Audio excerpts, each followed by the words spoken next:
ஹோலி பண்டிகைக்கு முன்னாடியே திட்டமிடப்பட்ட பீகார் மாநில காங்கிரஸ் உடைய மீட்டிங் ஒரு வழியா 2 வாரம் கழிச்சு டெல்லியில நடந்து முடிஞ்சிருக்கு.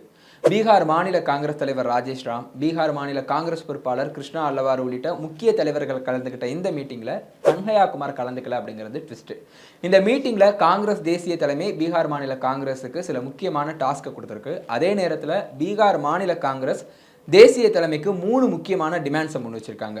எப்படியும் இந்த ஆண்டு இறுதியில், அதாவது அக்டோபர் நவம்பர் மாதங்களில் பீகார் மாநில சட்டப்பேரவை தேர்தல் நடக்க போகிற சுச்சுவேஷனில் இப்போ நடந்திருக்கக்கூடிய இந்த மீட்டிங்கில் நடந்திருக்கக்கூடிய டிஸ்கஷன்ஸ் எந்த அளவுக்கு அந்த தேர்தல் ப்ரிப்பரேஷனுக்கு உதவும் அப்படிங்கிறத பற்றி தான் இந்த வீடியோவில் நம்ம பார்க்க போகிறோம்.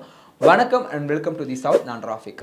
அக்டோபர் நவம்பர் மாதத்தில் பீகாரில் நடக்க போகிற சட்டப்பேரவை தேர்தலுக்காக காங்கிரஸை எப்படி தயார்படுத்துறது, களத்தை எப்படி காங்கிரஸுக்கு சாதகமாக மாற்றுறது அப்படிங்கிறத பற்றியெல்லாம் டிஸ்கஸ் பண்ணுறதுக்காக ஹோலி பண்டிகைக்கு ஒரு 2 நாட்களுக்கு முன்னாடியே டெல்லியில் ஒரு பீகார் காங்கிரஸ் உடைய மீட்டிங் ஏற்பாடு செய்யப்பட்டது. ஆனால் இந்த மீட்டிங் கடைசி நேரத்தில் திடீர்னு ரத்து செய்யப்பட்டது. கேட்டதுக்கு ஹோலி பண்டிகை வந்துருச்சு, இது பண்டிகை காலம் அப்படிங்கிறனால மீட்டிங் ரத்து செய்யப்படுது அப்படிங்கிற மாதிரியான தகவல்கள் வெளியாச்சு. உண்மையை சொல்லணும் அப்படின்னா அங்கே இருக்கக்கூடிய காங்கிரஸ் தலைவர்கள் எல்லாம் என்ன ஃபீல் பண்ணாங்கன்னா, ஏற்கனவே இந்த மீட்டிங்கை ஃபிக்ஸ் பண்ணும்போதே ஹோலி பண்டிகை இருக்குன்னு தெரிஞ்சுதான் ஃபிக்ஸ் பண்ணியிருக்காங்க. அப்படி இருக்கும்போது திடீர்னு பண்டிகை காலத்தை காரணம் காட்டி இந்த மீட்டிங்கை தள்ளி வைக்க வேண்டிய அவசியம் என்ன?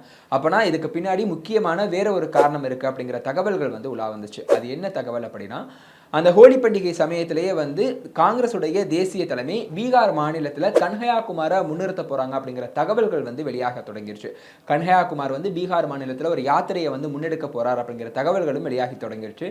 ஸோ இதனால் ஏற்கனவே பீகார் மாநில காங்கிரஸ் தலைவர்கள் ஒரு சிலர் அதிருப்தியில் இருந்ததாகவும், இந்த மாதிரி சுச்சுவேஷனில் டெல்லியில் ஒரு பீகார் மாநில காங்கிரஸ் மீட்டிங்கை ஏற்பாடு செய்யும் போது அந்த மீட்டிங்கில் கட்சியை தேர்தலுக்கு தயார் செய்கிறது பற்றின மீட்டிங்காக இல்லாமல் கன்ஹையா குமாரை முன்னிறுத்துறதை பற்றியும் அவரை முன்னிறுத்துறதுனால ஏற்படக்கூடிய மற்ற தலைவர்களுக்கு ஏற்படக்கூடிய பாதிப்புகளை பற்றியும் விவாதமாக மாறிடும் அப்படிங்கிறனால தான் காங்கிரஸ் தேசிய தலைமை இந்த மீட்டிங்கையே நடத்தாமல் தள்ளி வச்சாங்க அப்படின்னு தகவல்கள் வெளியாச்சு.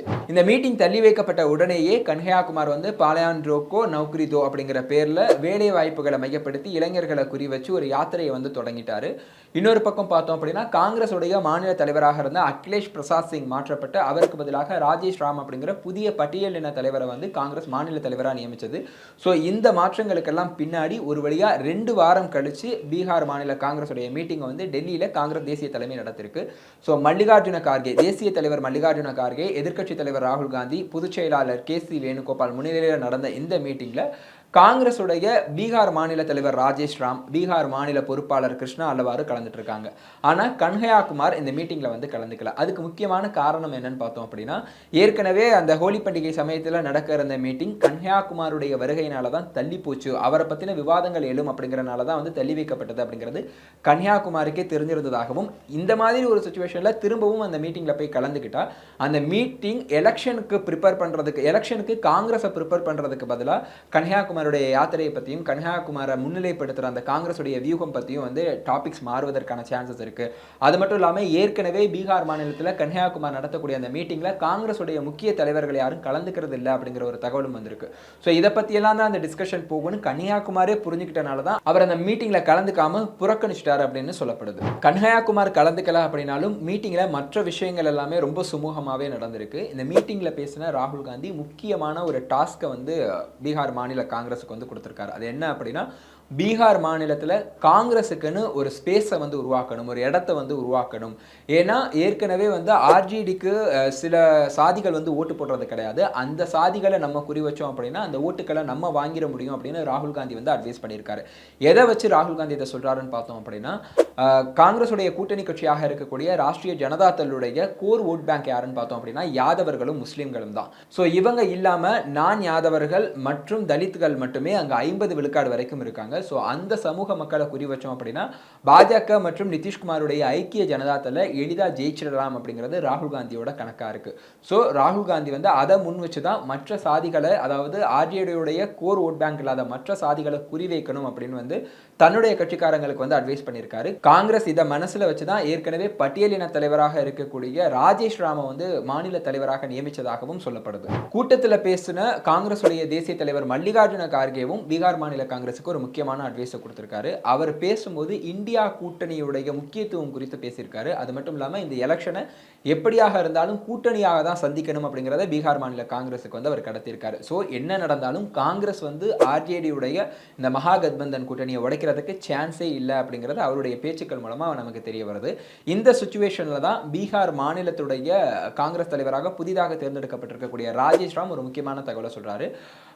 எந்த சூழல்லையும் வந்து காங்கிரஸ் வந்து கூட்டணி கட்சியாக தன்னுடைய மரியாதையை வந்து விட்டுக் கொடுக்க கூடாது அப்படிங்கிறத சொல்லியிருக்காரு. ஆர்ஜேடியோட நம்ம கூட்டணியாக இருந்தாலும் பீகார்ல வந்து காங்கிரஸுக்கு போதுமான அளவுக்கு உரிய மரியாதையை வந்து ஆர்ஜேடி கொடுக்கறது இல்லை அப்படிங்கிறத அந்த கூட்டத்தில் வச்சு அவர் வந்து சொல்லியிருக்காரு. அவருடைய இந்த மனக்குமுறலுக்கு உடனடியாக ராகுல் காந்தி ஒரு பதிலடியும் கொடுத்திருக்காதா சொல்லப்படுது. அது என்ன அப்படின்னா, மரியாதை அப்படிங்கிறது கேட்டு வாங்குறது கிடையாது, தானா கிடைக்கிறது.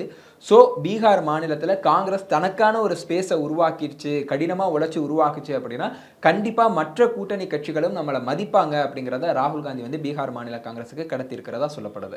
கிருஷ்ணா அல்லவாறு தன்னோட பங்குக்கு ஒரு முக்கியமான டிமாண்டை வந்து காங்கிரஸ் தேசிய தலைமைக்கு வச்சிருக்காரு. அது என்ன அப்படின்னா, எப்படியாவது இந்த முறை 60 அல்லது 70 தொகுதிகளில் வந்து நம்ம போட்டியிடணும், அதற்கேற்ற மாதிரி சீட்டுக்களை வந்து ஆர்ஜேடி கிட்ட வந்து கேட்டு வாங்கிடணும் அப்படிங்கிறது அவருடைய டிமாண்டா வந்து இருக்கு. ஆக்சுவலா 2020 சட்டப்பேரவை தேர்தலை எடுத்துக்கிட்டோம் அப்படின்னா, அப்போ ராஷ்டிரிய ஜனதா தள் காங்கிரஸ் இருந்தா அந்த மகா கத்பந்தன் கூட்டணியில காங்கிரஸ் கட்சிக்கு வந்து ஒரு 70 சீட்டுகள் ஒதுக்கப்பட்டது. அந்த 70 சீட்டுகள்ல காங்கிரஸால வெறும் 19 இடங்கள்ல மட்டும்தான் ஜெயிக்க முடிஞ்சது. எக்ஸ்ட்ரா ஒரு 15 இடங்கள்ல காங்கிரஸ் ஜெயிச்சிருந்தா அன்னைக்கு வந்து காங்கிரஸ் மற்றும் ராஷ்டிரிய ஜனதா தளுடைய கூட்டணி தான் ஆட்சியவே பிடிச்சிருக்கும். ஆனால் காங்கிரஸ் வந்து பாதிக்கு பாதி கூட ஜெயிக்காம 19 இடங்கள்ல மட்டும்தான் ஜெயிச்சிருந்தது. ஸோ இதனால ஆட்சியை பிடிக்க முடியாத சுச்சுவேஷன் வந்து உருவாச்சு. ஸோ இந்த மாதிரி ஒரு சூழ்நிலையில எப்படி மறுபடியும் வந்து காங்கிரஸ் கட்சிக்கு 70 தொகுதிகள் வரைக்கும் கொடுக்கறதுக்கு ஆர்ஜேடி முன் வரும் அப்படிங்கிற ஒரு கேள்வி இருந்திருக்கு. ஆனா காங்கிரஸுடைய தேசிய தலைமை அதெல்லாம் நீங்க கவலைப்படாதீங்க, அதை நாங்க பாத்துக்கிறோம் அப்படின்னு சொல்லிட்டு பீகார் மாநில காங்கிரஸுக்கு ஒரு ஆறுதல் கொடுத்திருக்காங்க. எந்த நம்பிக்கையில அவங்க இந்த ஆறுதலை கொடுத்திருக்காங்க அப்படின்னா, இதற்கு முன்னாடி ராஜேஷ் ராமுக்கு முன்னாடி பீகார் மாநில காங்கிரஸ் தலைவராக இருந்தவர் வந்து அகிலேஷ் பிரசாத் சிங்.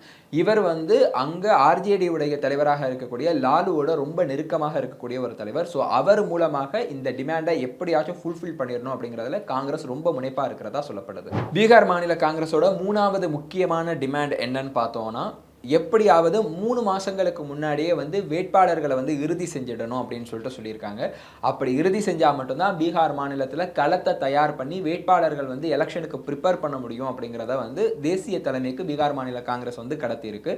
காங்கிரஸ் தலைவர் மல்லிகார்ஜுன கார்கே எங்களால் எவ்வளோ சீக்கிரமாக வேட்பாளர்களை அறிவிக்க முடியுமோ அவ்வளோ சீக்கிரமாக அறிவிக்கிறதுக்கான எல்லா நடவடிக்கைகளையும் நாங்கள் எடுக்கிறோம் அப்படின்னு சொல்லிட்டு தங்களுடைய உறுதியை வந்து பீகார் மாநில காங்கிரஸுக்கு கொடுத்துருக்காங்க.